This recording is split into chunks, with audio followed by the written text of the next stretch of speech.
Donc, bonjour à tous, je suis Clémence et je suis ravie donc, de vous accueillir ce soir pour notre live Quel métier après un bac+5 en grande école de commerce? Pour aborder ce sujet, je suis donc ce soir accompagnée par deux intervenantes. Nous avons Françoise Roudier, donc directeur général de l'ESC Clermont Business School. Bonsoir Françoise. Bonsoir, bonsoir à tous. Et nous avons donc également Agnès Delignon, responsable Carrière Center à IMTBS. Bonsoir Agnès. Bonsoir Clémence, bonjour tout le monde. Donc déjà, merci à toutes les deux d'être présentes ce soir pour aborder donc, ce thème avec les étudiants. Et nous avons également Christine qui est présente en coulisses pour répondre à vos questions donc, sur l'espace Q&A ou chat.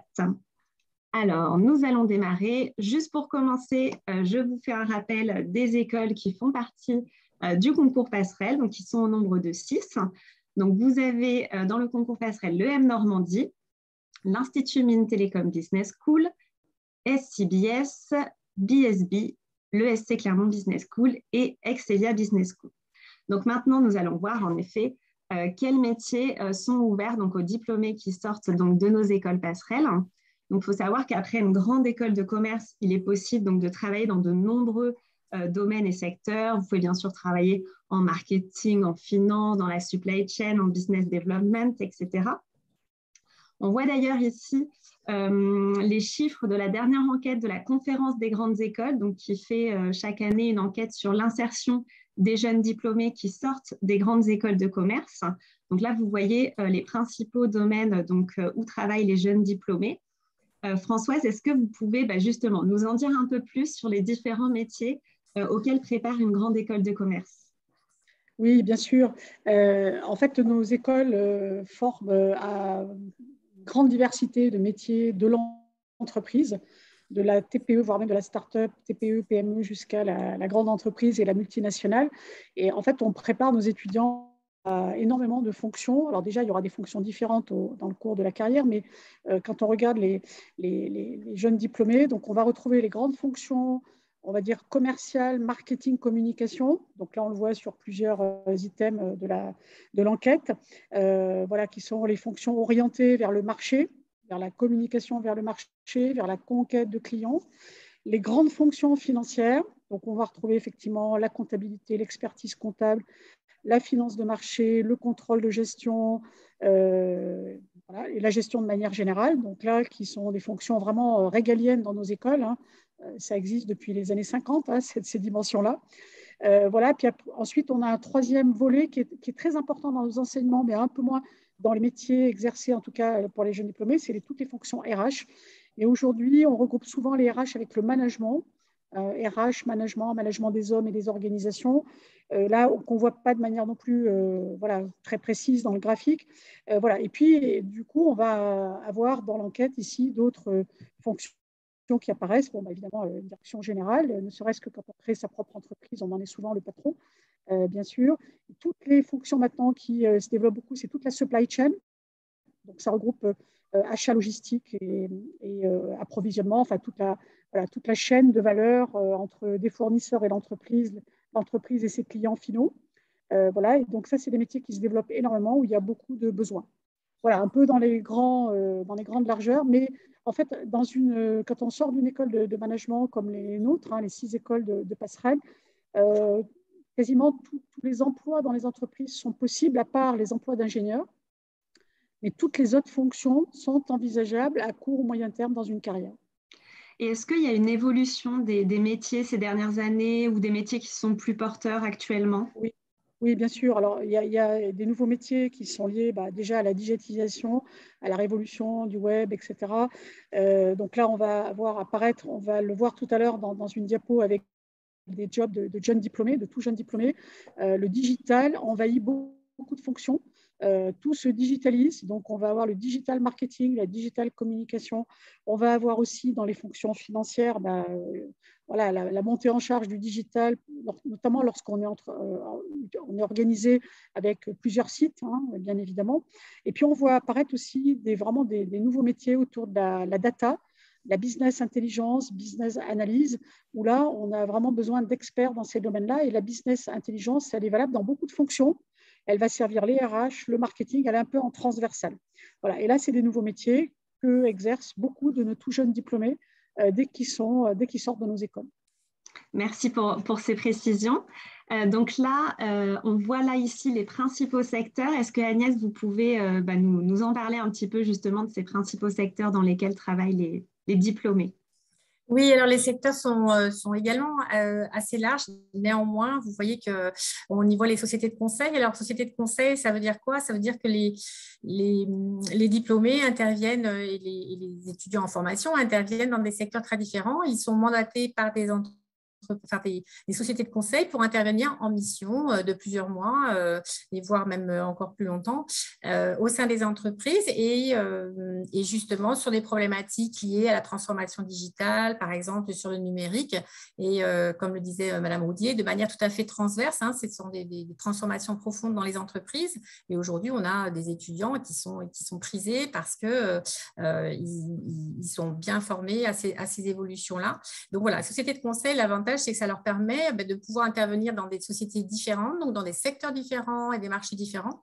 Donc, un certain nombre d'étudiants font ce choix-là en sortie d'école parce que ça leur permet justement de pouvoir avoir des expériences dans des secteurs différents avant de se déterminer plus précisément sur un secteur particulier.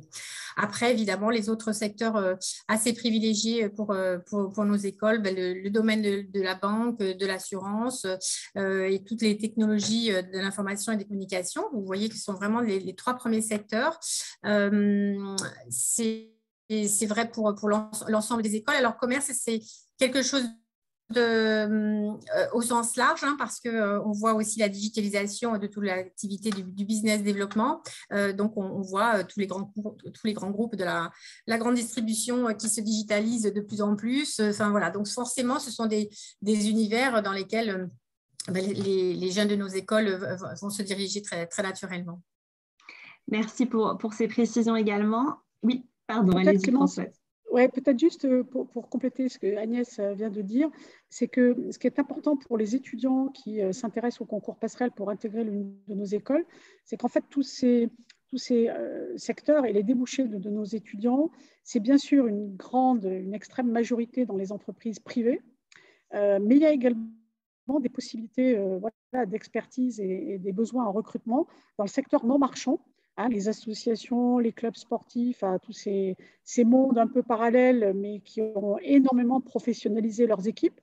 Et donc, certains de nos étudiants préfèrent aller dans ce secteur non marchand. Et je rajoute même qu'il y a également des jobs dans le secteur public, dans les collectivités locales et territoriales, dans les ministères, à l'ONU, dans les grandes organisations. Donc, le champ des possibles est très large. J'ai envie de dire, rien n'est exclu, tout est possible. Impossible is nothing. Vous faites bien de le préciser.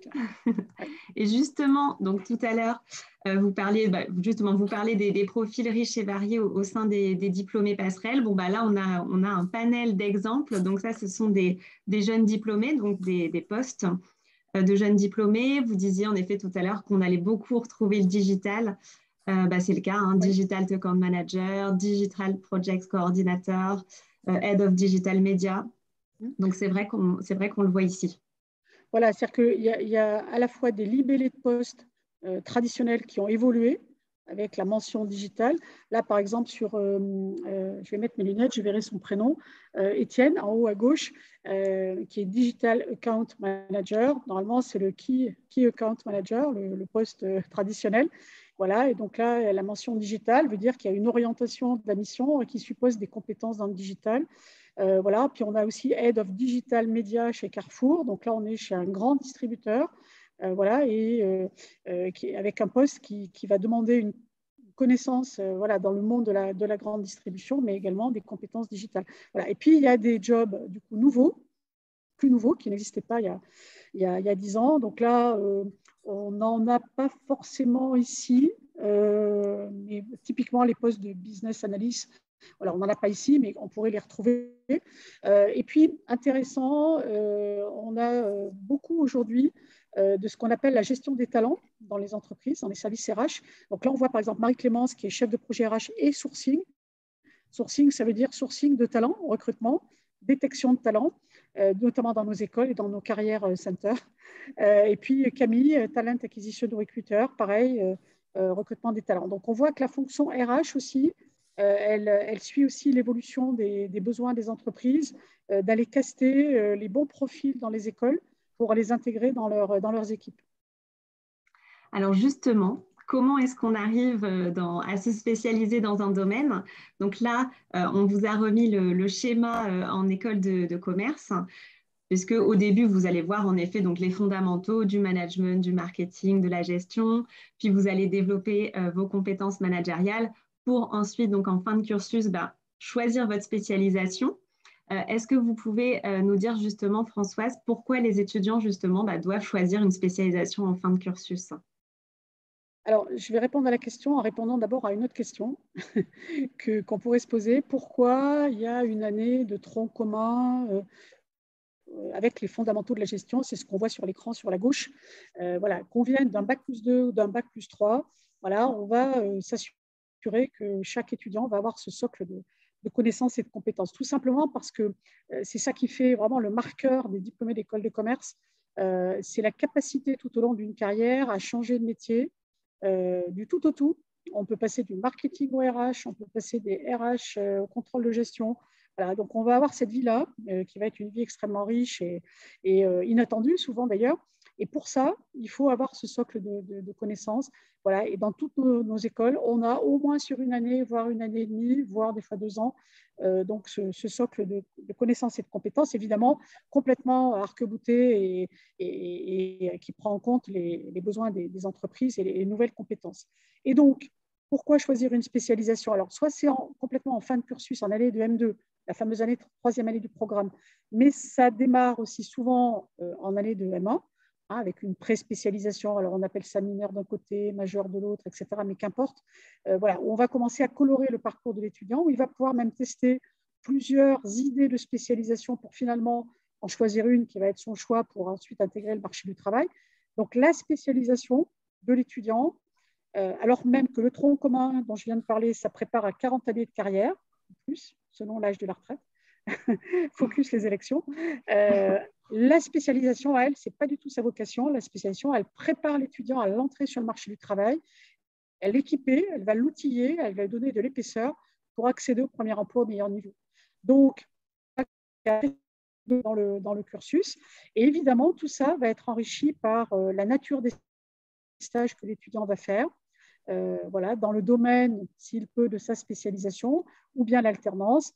Il va se construire un parcours avec aussi des séjours à l'étranger qui vont lui donner un CV, ce qu'on appelle un CV enrichi, un CV qui va comporter, il va cocher toutes les cases qui font qu'il va être un cadre évolutif, mais qui est capable tout de suite, en sortant de l'école, de savoir faire des choses. Voilà. Et ça, c'est vraiment notre spécialisation qui le permet. Et c'est vraiment un marqueur de nos écoles. Alors justement, s'il y en a qui souhaitent voir plus en détail les spécialisations donc, des écoles du concours passerelle, comme c'est écrit là juste en dessous, je vous invite à lire l'article « Choisir sa spécialisation en master » sur l'onglet donc s'orienter de notre site. Et là, vous aurez vraiment le détail de toutes les spécialisations. Donc là, voilà, on a vu précédemment de nombreux métiers qui étaient évidemment possibles pour les diplômés. Et il y en a qui font le choix de l'entrepreneuriat. Donc, d'après l'enquête, on voit qu'ils sont 5,5% pour les diplômés 2020 donc à avoir été créateurs ou repreneurs d'entreprise. Donc ça, à la sortie de l'école, hein, évidemment, il y en a d'autres qui le créent plus tard dans leur carrière. Agnès, est-ce que vous pouvez nous dire comment l'école elle va préparer les étudiants qui, eux, souhaitent se lancer dans l'entrepreneuriat? Peut-être qu'il y a des spécialisations faites pour ça. Alors, l'entrepreneuriat, il est cher à nos étudiants parce qu'on voit de plus en plus d'étudiants qui ont très envie de se lancer dans l'aventure, qui sont parfois un peu hésitants. Et donc, par exemple, une bonne solution, c'est pendant ces études, en parallèle, avant de faire une spécialisation, mais d'intégrer, par exemple, un incubateur dans lequel ils vont trouver une équipe qui va les aider, les accompagner pour réfléchir, pour mûrir leur projet, pour définir leur stratégie, pour essayer de réfléchir à leur business model, pour éventuellement trouver des financements. Bref, une équipe qui va vraiment les accompagner dans leur projet d'entrepreneuriat. Et puis, vous avez aussi un certain nombre d'écoles qui mettent à disposition, cette question par exemple, où il y a une majeure entrepreneuriat, et donc l'objet principal pour les étudiants, c'est vraiment ceux qui veulent vraiment démarrer leur projet d'entrepreneuriat pendant cette période-là et après leurs études, et ils sont accompagnés de bout en bout. Donc l'incubateur, c'est vraiment aider les jeunes, même très tôt. Un projet d'entrepreneuriat, c'est pas forcément dans l'année de spécialisation, ça peut se démarrer dès le début de l'école grâce à un incubateur. Merci. Est-ce que justement, Françoise et Agnès, vous pouvez peut-être nous citer des entreprises qui ont été créées par des diplômés de vos écoles? Oui, alors chez nous, mais par exemple, on a une entreprise comme Recommerce qui est assez connue et qui a été incubée à l'école. Au total, nous, l'incubateur, je crois qu'il a un peu plus de 20 ans, et il y a eu 230 entreprises qui ont été créées au sein de l'incubateur. Et on voit de plus en plus de jeunes étudiants qui l'intègrent très, très vite après l'entrée à l'école. Et vous, Françoise, vous avez des exemples? Oui, alors pareil, oui, l'incubateur. Alors nous, l'incubateur, il est sous son format actuel, il a une dizaine d'années, mais on a incubé des projets d'étudiants depuis 30 ans. Une entreprise qui a un peu plus de 20 ans, c'est un leader aujourd'hui de la puériculture en France, s'appelle Baby Move. Donc je pense que les étudiants qui sont connectés n'ont pas encore de bébé, mais le jour où ils auront un bébé, ils achèteront un Baby Move, entreprise créée par trois jeunes étudiants, dont 2 étaient rentrés par le concours Passerelle, que j'ai eu comme étudiant en marketing à l'époque. Voilà, effet nostalgie. Et ils sont devenus leaders de la puériculture. Ils ont à peu près 50 millions d'euros de chiffre d'affaires, 7 filiales dans le monde, une belle entreprise. Voilà. Et au départ, c'est juste une petite anecdote, mais ils hésitaient entre 2 concepts quand ils étaient en 3e année, justement, du master. Ils voulaient créer une entreprise, ils cherchaient une idée. Donc, ils avaient vu que la puériculture, c'était un peu poussiéreux. Ils se sont dit, là, on pourrait peut-être créer un truc un peu sympa sur ce marché qui était un peu conventionnel. Ou alors la lingerie féminine haut de gamme. Bon. Totalement Préféraient différent. largement la lingerie, mais finalement, ils sont mieux réussis dans la puériculture. Bon, ça, c'est l'anecdote. Voilà, puis ils sont partenaires de l'école aujourd'hui, ils sont très impliqués. Puis peut-être une création plus récente, là, pour des jeunes incubés, donc en 2019 chez nous. Ils ont créé Capilum. Capilum, c'est une entreprise donc, vraiment avec une vocation, j'allais dire, sociétale, puisqu'ils récupèrent les cheveux chez les coiffeurs. Des cheveux, on extrait la kératine, qui a un pouvoir cicatrisant pour les grands brûlés notamment. Et il y a également une application industrielle pour absorber les huiles. Voilà. Et c'est une start-up voilà, créée par 2 de nos élèves. Et comme dans toutes les écoles de commerce du concours Passerelle, voilà, on accompagne ces jeunes voilà, dans leurs projets et ils bénéficient de conseils d'experts. Ils ont le réseau également des diplômés. Bref, tout ça fait un écosystème extrêmement vertueux pour des candidats ou des étudiants qui auraient des envies de créer. Et justement, Françoise, on parle d'entrepreneuriat, mais l'école, elle peut aussi évidemment former des cadres intrapreneurs, comme on dit, qui sont recherchés par les entreprises. Est-ce que vous pouvez nous expliquer ce que ça signifie? Ça signifie qu'on peut choisir une majeure ou une spécialisation entrepreneuriat qui peut être proposé dans les écoles sous différents vocables, parce qu'on a effectivement un vrai projet de création et on va être accompagné par l'incubateur. Bon, ça, c'est une catégorie d'étudiants. Mais il y a des étudiants également qui choisissent cette spécialisation parce que on leur a dit, et nous, nos réseaux nous le disent. Par exemple, nous, on a une grande entreprise locale qui s'appelle Michelin. Michelin, ils recrutent des cadres sur un premier job dans des métiers, je dirais, assez conventionnels, l'habillage, le marketing, etc. Et puis, à un moment donné, on va demander à des équipes à l'intérieur de l'entreprise de travailler sur des projets nouveaux de produits, de services qui n'ont rien à voir avec le pneumatique pour en fait créer de la valeur en dehors de l'entreprise. Et donc, on va chercher des capacités de start-upers, on va demander des compétences entrepreneuriales à ces jeunes diplômés qui vont être dans ces grandes entreprises. Tout ça pour dire que les compétences entrepreneuriales servent évidemment au premier degré ceux qui veulent créer ou reprendre une entreprise tout de suite ou plus tard, mais également vont donner ces compétences à des étudiants qui envisagent à court terme d'intégrer une entreprise qui aura cette dynamique entrepreneuriale en son sein. Et les grands groupes sont très friands de ce genre de profil. Alors maintenant, voyons où décident de travailler les jeunes diplômés qui sortent des grandes écoles de commerce. Donc là, on voit d'après l'enquête qui sont voilà, presque 14%, 84% pardon, à travailler en France et donc 16% ensuite en Europe ou hors Europe, hein, à l'international. On voit donc c'est le Royaume-Uni qui est la première destination, devant ensuite le Luxembourg, l'Allemagne et la Chine. Donc j'imagine, Françoise, que c'est parce que ce sont des études qui sont tournées vers l'international et qui permettent ensuite aux diplômés qui le souhaitent, en tout cas, de pouvoir travailler à l'international. Oui, je pense que des étudiants qui passent le concours passerelle, qui rentrent dans nos écoles, beaucoup n'ont pas beaucoup voyagé avant, n'ont pas forcément étudié ailleurs. Voilà. Et ce qu'on va leur demander, et évidemment, ce qu'ils attendent aussi, c'est de pouvoir partir à l'étranger dans une université partenaire de nos écoles pour passer 6 mois, pour passer 1 an en double diplôme, pour passer une fois 6 mois, une fois 1 an, bref.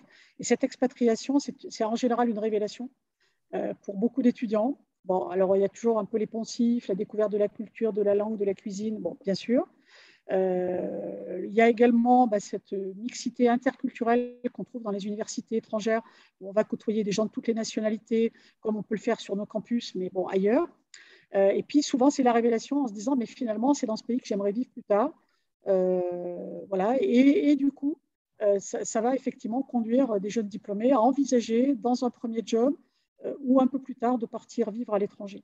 Il y a aussi le fait qu'on insiste énormément dans nos écoles sur la pratique de l'anglais. On a un niveau d'exigence en anglais. Et quelque part, pour travailler à l'étranger, évidemment, la facilité linguistique, l'aisance linguistique est une clé. Voilà, quand on ne parle pas la langue, c'est quand même beaucoup plus difficile d'être heureux et de s'intégrer dans un pays. Donc ça, c'est un autre point. Et puis, je pense aussi que de plus en plus, les jeunes qui ont envie de découvrir l'international préfèrent partir tout de suite après l'école parce qu'ils sont libres, ils n'ont pas de famille, ils n'ont pas de contraintes, ils n'ont pas acheté d'appartement. Enfin bref, il y a une forme de liberté d'agir. Voilà, on peut faire un tour du monde, on peut faire un demi-tour du monde, on peut partir voilà, pour une première expérience professionnelle, mais beaucoup ensuite s'établissent dans les pays dans lesquels ils ont eu l'occasion de partir en tant qu'étudiants. Voilà, enfin, on n'a pas fait d'études de corrélation, mais moi, je le vois sur beaucoup d'étudiants que je connais. Ils sont partis en Colombie parce qu'ils avaient fait un semestre en Colombie, aux États-Unis parce qu'ils étaient partis à Denver, etc. Donc ça, c'est évidemment très vertueux.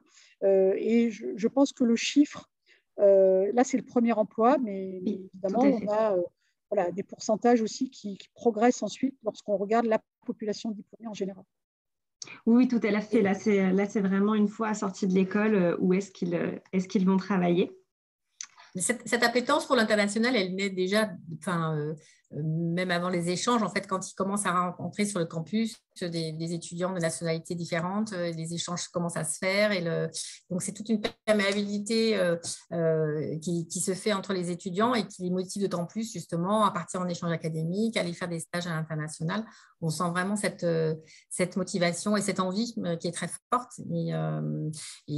Par exemple, nous, on a fait un atelier il n'y a pas longtemps avec justement des alumni à l'international et on voyait que les étudiants étaient très, très, très à l'écoute de ce qu'ils pouvaient leur dire, comment ils étaient partis, pourquoi, comment ça se passait, etc.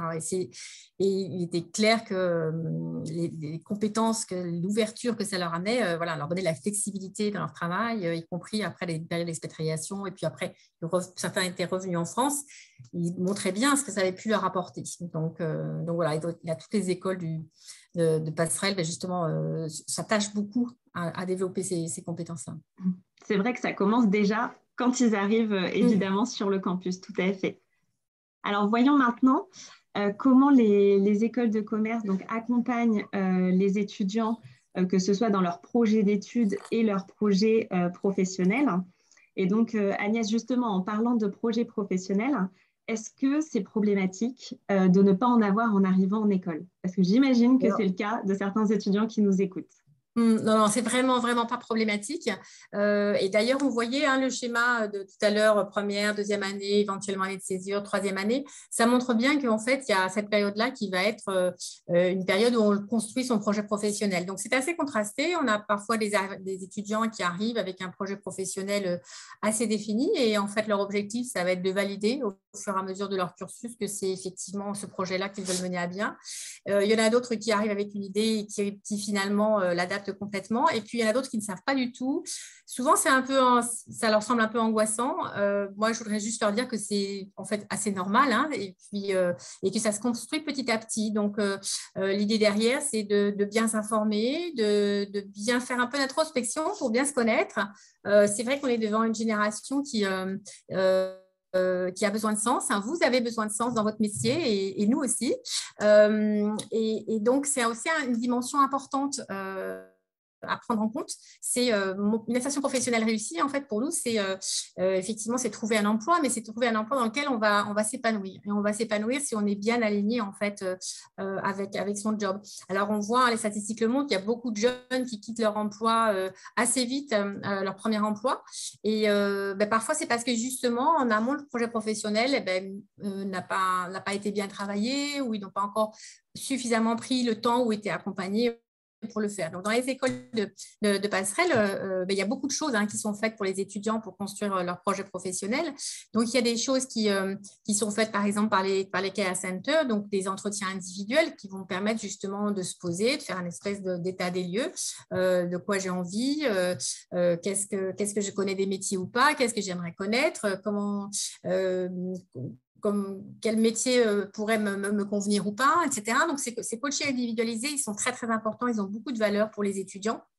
Et puis, évidemment, il va y avoir des ateliers qui vont être organisés. Ça peut être le CV, ça peut être comment développer mon réseau sur LinkedIn, ça peut être, voilà, il peut y avoir plein de choses qui peuvent être faites aussi, qui sont plus en atelier, qui ne sont pas en individuel.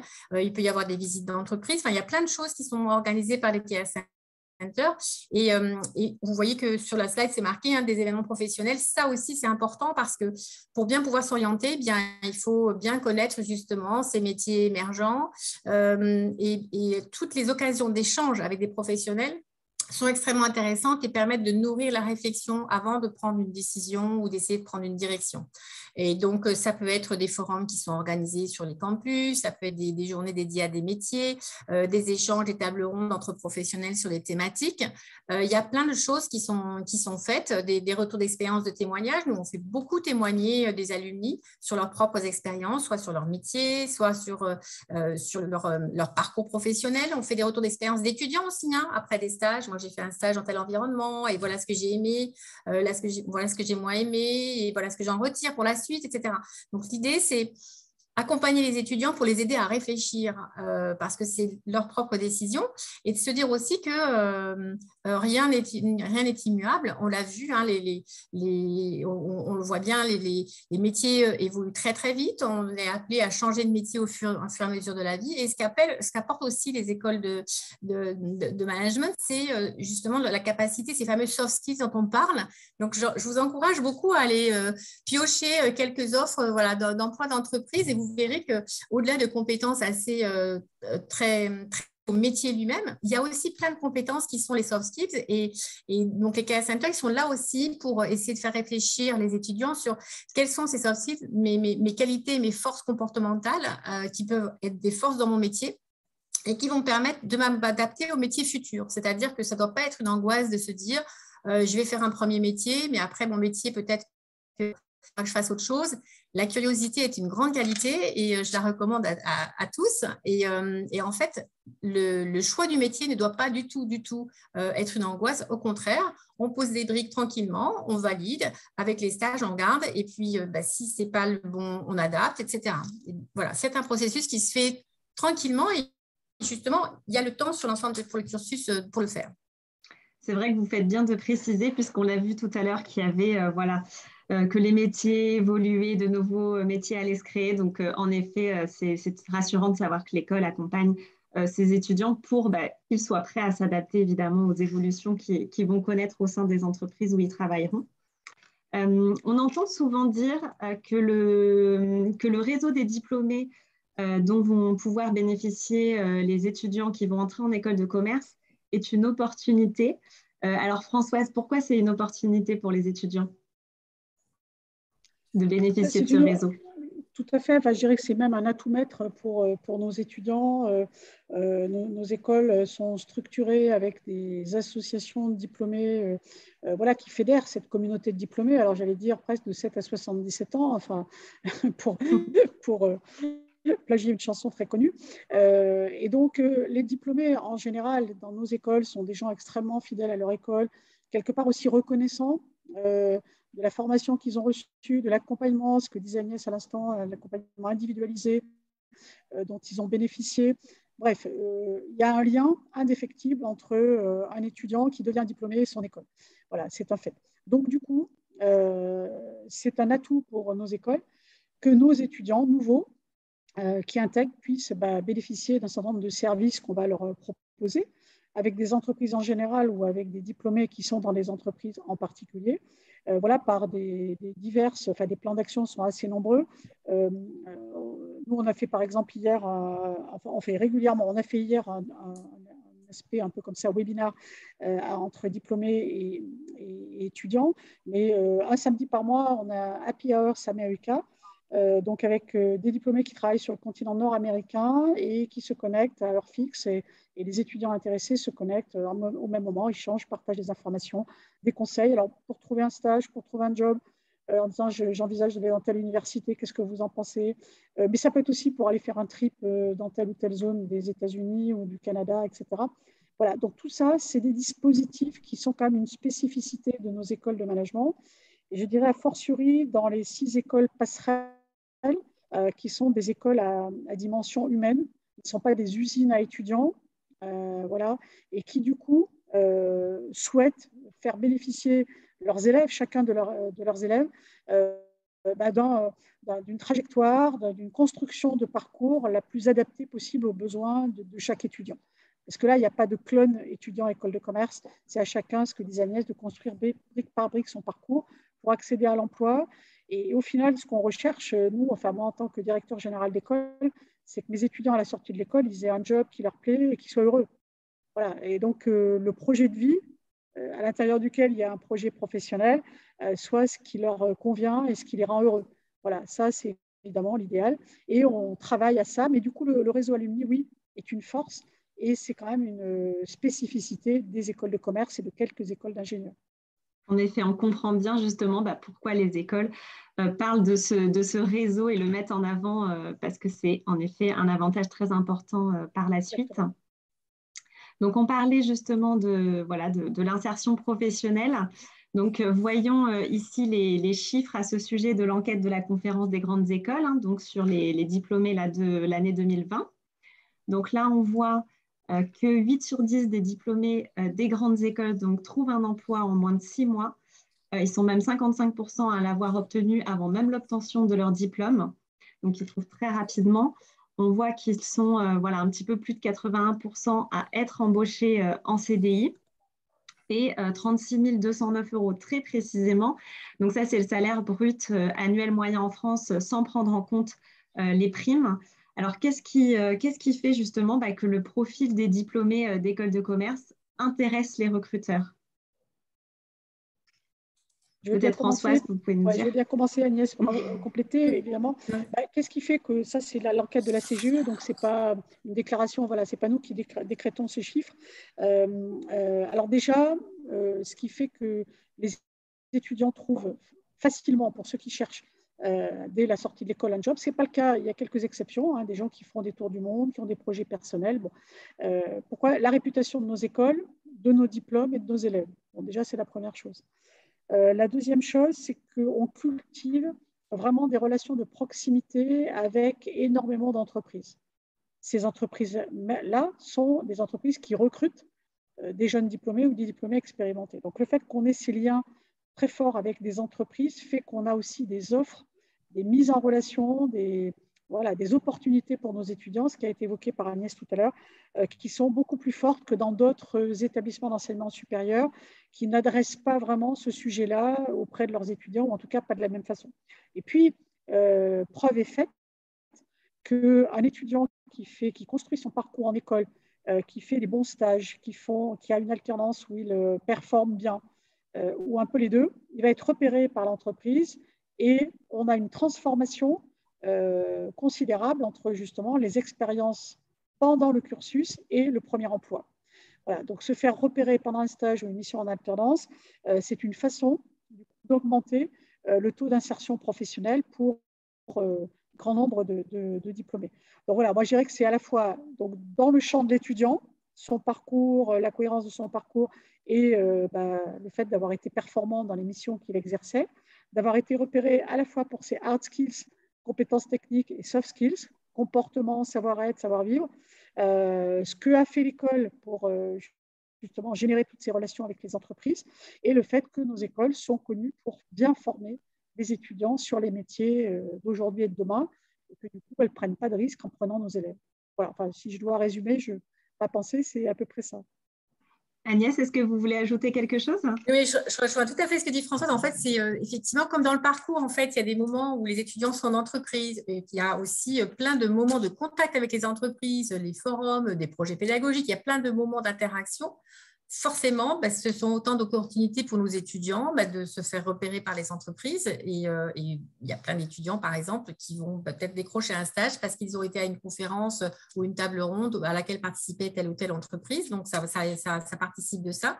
Et puis, comme disait Françoise, effectivement, les stages de fin d'études sont des excellents moyens, en fait, de pouvoir faire un stage en entreprise, de rester dans le poste et de se faire embaucher derrière, voire de se faire repérer pour être sur un autre poste dans une autre équipe dans l'entreprise. Et voilà. Et ça, c'est un cercle vertueux. On parlait des alumni aussi tout à l'heure.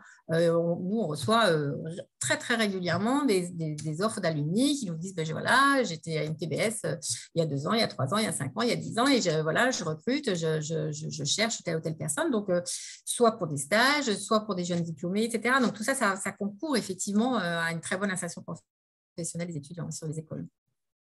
Merci à toutes les deux pour toutes ces informations qu'on a pu donner aux étudiants. Je termine juste avec un petit rappel donc, sur les modalités du concours 2022. Donc, vous avez à déposer un dossier de candidature. Donc, le dossier est composé de la formation que vous êtes donc en train de suivre ou que vous avez terminée auparavant.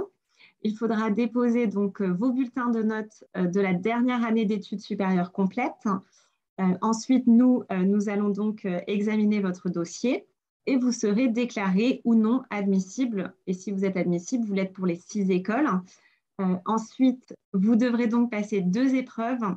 Vous aurez à passer un test d'anglais Easy Speaking qui se fait donc 100% en ligne depuis chez vous, que vous n'aurez à passer qu'une seule fois. Il sera commun à toutes les écoles.